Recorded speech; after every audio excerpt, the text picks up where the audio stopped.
Imagine a summer, not so long ago in the grand scheme of things, 1914. The air in Europe hummed with a nervous energy, a deceptive calm before a storm. No one truly grasped the scale of. Royal families crisscrossed the continent, seemingly secure in their ancient lineage. Empires, vast and powerful, the British, the German, the Austro-Hungarian, the Russian, the Ottoman, cast long shadows across the globe, their intricate alliances forming a delicate, and ultimately deadly, web. Think of it as a complex dance of power, where a misstep by one could send everyone tumbling. Then, a spark. In the dusty streets of Sarajevo, a single act of violence, the assassination of Archduke Franz Ferdinand, heir to the Austro-Hungarian throne, ignited a chain reaction that would shatter this seemingly stable world. It wasn't just a local tragedy, it was the pulling of a thread that would unravel the very fabric of the 20th century. This assassination, carried out by a Serbian nationalist, landed like a stone in a still pond, the ripples spreading outwards with terrifying speed. Think of it like a set of dominoes, carefully arranged over decades. Each domino represented a nation, its ambitions, its fears, its long-standing grievances. The assassination was the first push, and with terrifying speed, one domino fell against another. Austria-Hungary, seeking to assert its authority, and backed by the powerful German Empire, issued a harsh ultimatum to Serbia, demanding concessions that threatened Serbian sovereignty. Serbia, feeling vulnerable but also supported by its Slavic ally Russia, refused to fully comply.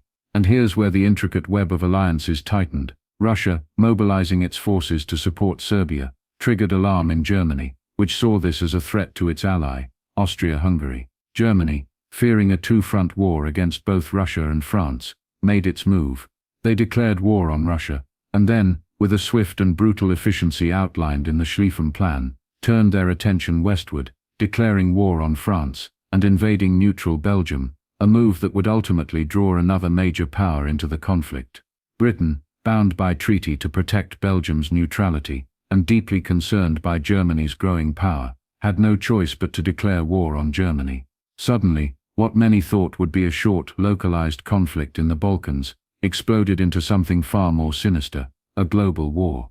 The optimistic young men who marched off to battle in their brightly colored uniforms, believing they would be home by Christmas, had no idea they were stepping into a new era of warfare, a brutal and industrialized slaughter that would claim millions of lives and redraw the map of the world. This wasn't just another war between kings, it was the beginning of a transformation that would forever alter the course of history. The scale of the conflict that erupted in 1914 was unprecedented, but what truly defined World War I was the way it was fought. The Industrial Revolution had spent decades churning out new inventions and manufacturing capabilities, and these were now unleashed on the battlefield with terrifying effect. Traditional tactics, honed in centuries of warfare, were rendered obsolete in the face of this new industrialized killing power. Consider the machine gun. Before the war, it was a relatively novel weapon. By World War I, it had become a dominant force, capable of firing hundreds of rounds per minute. Imagine waves of soldiers, charging across open ground as they had done in previous conflicts, only to be met by an invisible scythe of bullets.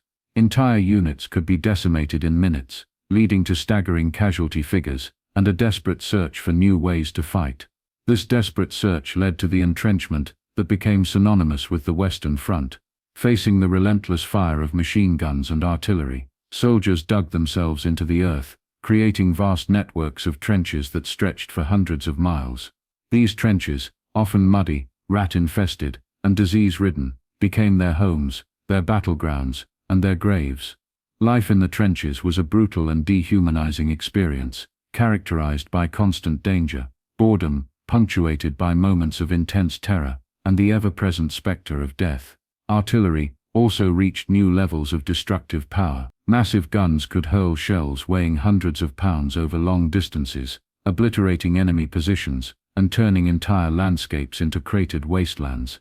The constant barrage of artillery fire had a devastating psychological impact on soldiers, leading to what was then known as shell shock, a precursor to modern-day PTSD. And then there was poison gas. Introduced early in the war, chemical weapons like chlorine, mustard gas, and phosgene added a horrifying new dimension to warfare. These invisible killers could blind, burn and suffocate their victims, often causing prolonged and agonizing deaths.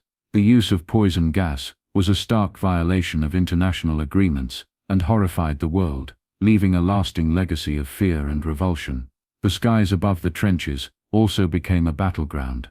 Early airplanes, initially used for reconnaissance, evolved into formidable fighting machines, equipped with machine guns and bombs. Aerial dogfights became a romanticized, yet deadly, aspect of the war, while bombing raids on civilian populations foreshadowed the horrors of future conflicts. Even the seas were transformed by technology. German U-boats, or submarines, waged unrestricted warfare against Allied shipping, sinking merchant vessels, and threatening Britain's supply lines. This campaign of submarine warfare would eventually draw the United States into the conflict. The industrialization of warfare in World War I fundamentally changed how wars were fought and the scale of destruction they could inflict. It moved away from traditional notions of heroism and maneuver, replacing them with the grim reality of attrition and technological supremacy. The sheer efficiency of industrialized killing left an indelible mark on the 20th century, shaping military strategy and the global consciousness about the nature of war itself. World War I wasn't just fought in the trenches, it demanded the total mobilization of entire societies. The home front became a crucial theater of war, as nations poured their resources and manpower into the war effort. This unprecedented level of mobilization had a profound and lasting impact on civilian life, particularly for women. With millions of men enlisting or being conscripted into the armed forces, a massive labor shortage emerged in traditionally male-dominated industries. Women stepped into this breach with remarkable speed and efficiency. They took on jobs in factories, working in munitions plants, building ships and airplanes, and operating machinery that had previously been the exclusive domain of men. Imagine women, who had largely been confined to domestic roles, now working long hours, in often dangerous industrial settings, becoming the backbone of the war economy. Beyond factory work, women also took on crucial roles in agriculture, ensuring that food production continued, despite the absence of male farm laborers. They drove trams and buses, worked in postal services, and filled administrative positions, keeping essential services running. Even within the military, although often not in combat roles, women served as nurses, ambulance drivers, clerks, and in various support capacities, often facing dangerous conditions close to the front lines. This widespread participation of women in the workforce had significant social and political consequences. Their competence and dedication in these new roles challenged traditional gender stereotypes and demonstrated their capabilities beyond the domestic sphere. The war provided a powerful impetus for the women's suffrage movement, which had been gaining momentum for decades. The contributions of women to the war effort made it increasingly difficult to deny them the right to vote, and in the years immediately following the war, many countries, including Britain and the United States, finally granted women suffrage. The war also led to changes in social norms and expectations for women. They adopted more practical styles of dress, reflecting their new working roles. Ideas about female independence and public participation began to shift, laying the groundwork for further social changes in the decades to come. However, this newfound prominence for women in the workforce was not without its complexities. Many women faced lower wages than their male counterparts for doing the same work, and there was often an expectation that they would return to their traditional roles once the men returned from the war. Despite these challenges, the experience of World War I provided a generation of women with new skills, new opportunities, and a new sense of their own capabilities, leaving an indelible mark on the social fabric of the 20th century. The war effort on the home front, powered in large part by the previously untapped potential of women, was a crucial factor in sustaining the long and brutal conflict, and ultimately played a significant role in shaping the post-war world. One of the most profound and far-reaching consequences of World War I was the collapse of long-standing empires that had shaped the political landscape of Europe and the Middle East for centuries. The immense strain of total war proved too much for these aging imperial structures, leading to their disintegration and the birth of new nations. Consider the German Empire. Ruled by Kaiser Wilhelm II, it had been a major power in Europe, built on military strength and industrial might. The defeat in World War I brought about its complete collapse.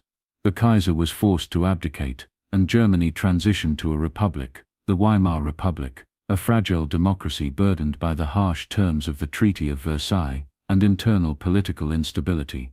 The once mighty German Empire was fractured, its territories reduced, and its global influence diminished.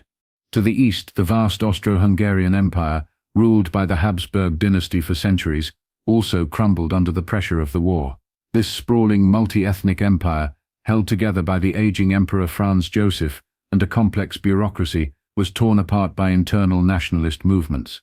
As the war dragged on and defeat loomed, the various ethnic groups within the empire, Czechs, Slovaks, Hungarians, Poles and others, increasingly asserted their desire for self-determination. The empire dissolved into several new independent states, including Austria, Hungary, Czechoslovakia, and Yugoslavia, fundamentally redrawing the map of Central Europe. Further east, the Tsarist Russian Empire, already weakened by internal social and economic problems, was pushed to its breaking point by the war. The immense casualties, economic hardship, and widespread discontent led to the February Revolution in 1917, which overthrew the Tsar. This was followed by the Bolshevik Revolution later that year, which brought Vladimir Lenin and the Communists to power. Russia withdrew from the war and descended into a brutal civil war, eventually emerging as the Soviet Union, a new kind of state based on communist ideology, which would have a monumental impact on the rest of the 20th century. In the Middle East, the Ottoman Empire, the last great Islamic empire, which had controlled vast territories for centuries, also met its demise. Having sided with the Central Powers, its defeat led to the dismantling of its territories by the victorious Allied powers. The Sykes-Picot Agreement, a secret treaty between Britain and France, had already carved up much of the region into spheres of influence. The post-war settlement led to the creation of new states like Syria, Lebanon, Iraq, and Palestine, often with borders drawn arbitrarily and without regard for existing ethnic or religious divisions, a legacy that continues to shape the region today. The collapse of these four major empires was a watershed moment in world history.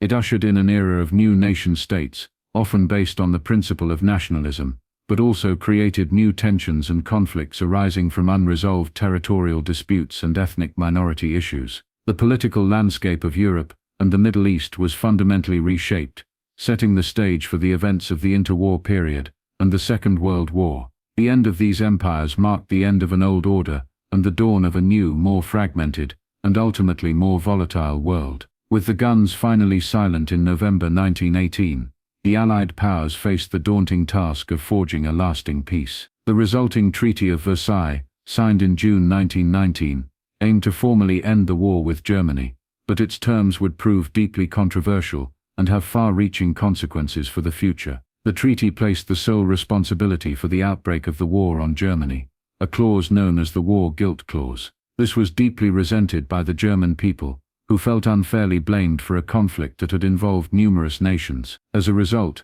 Germany was forced to accept severe limitations on its military, including a drastic reduction in the size of its army and navy, the prohibition of certain weapons, and the demilitarization of the Rhineland, a strategically important border region. Furthermore, the treaty imposed massive reparations on Germany, demanding that it pay vast sums of money to the Allied powers to cover the costs of the war. The exact amount was debated and revised over time, but the principle of significant financial penalties burdened the already struggling German economy and fueled widespread economic hardship and resentment. Imagine a nation already reeling from the devastation of war being forced to shoulder an enormous financial debt, crippling its ability to rebuild and recover. Beyond the punitive measures against Germany, the Treaty of Versailles also redrew the map of Europe, based on the principle of self-determination, albeit often imperfectly. New nations were created from the remnants of the collapsed empires, but the borders often failed to align neatly with ethnic or linguistic lines,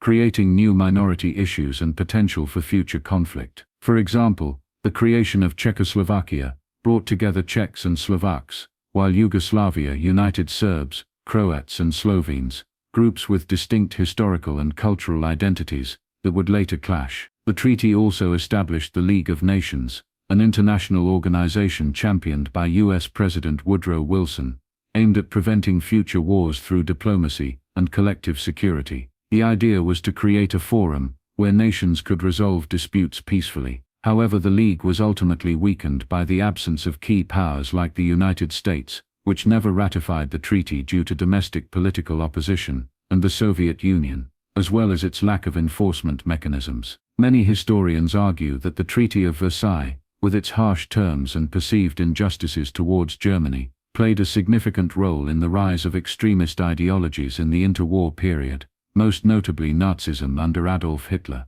The economic hardship, national humiliation, and political instability created fertile ground for resentment and the promise of a strong leader who would restore Germany's power and prestige. In essence, while intended to secure a lasting peace, the Treaty of Versailles sowed the seeds of future conflict. Its punitive nature towards Germany, its imperfect redrawing of European borders, and the weaknesses of the League of Nations created an unstable post-war order that would ultimately collapse just 2 decades later, with the outbreak of World War II. The legacy of Versailles serves as a stark reminder of the complexities and potential pitfalls of peacemaking after a major global conflict. Beyond the immediate political and territorial changes, World War I left an indelible mark on the world in numerous other ways, shaping the course of the 20th century and beyond. Consider the shift in global power dynamics. The war significantly weakened the established European powers, Britain, France and Germany,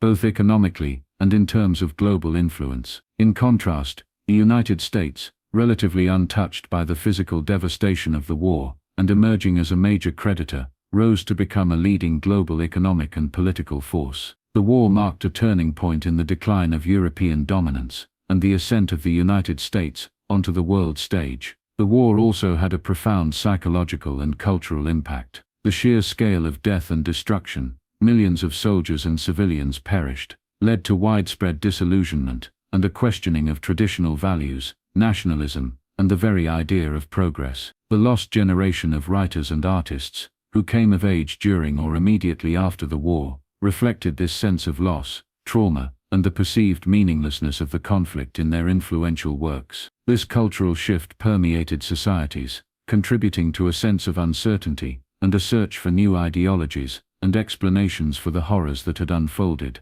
Technological advancements spurred by the war had long-lasting peacetime applications. Innovations in aviation, radio communication, and medicine, developed out of military necessity, rapidly found their way into civilian life, transforming transportation, communication, and healthcare. The experience of industrialized warfare also shaped military strategy and technology for future conflicts. Tragically demonstrated in World War II, the economic upheaval caused by the war had far-reaching consequences. The disruption of global trade, the immense war debts, and the hyperinflation experienced in some countries, particularly Germany, created economic instability that contributed to the Great Depression of the 1930s. The war demonstrated the interconnectedness of the global economy and the devastating impact of large-scale conflict on financial systems. Furthermore, the war accelerated social changes that were already underway. The increased participation of women in the workforce during the war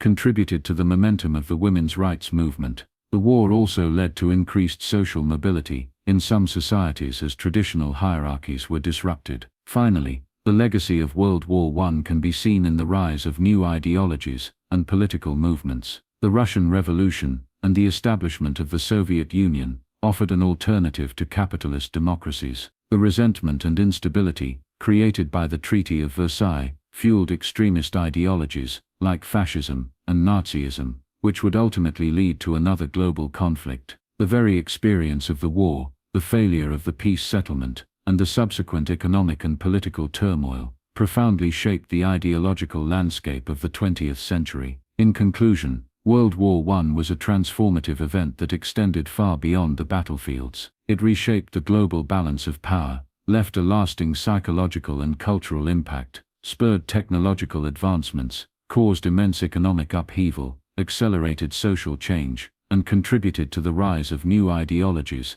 that would define the decades that followed. Its legacy continues to shape our understanding of international relations, conflict, and the fragility of peace.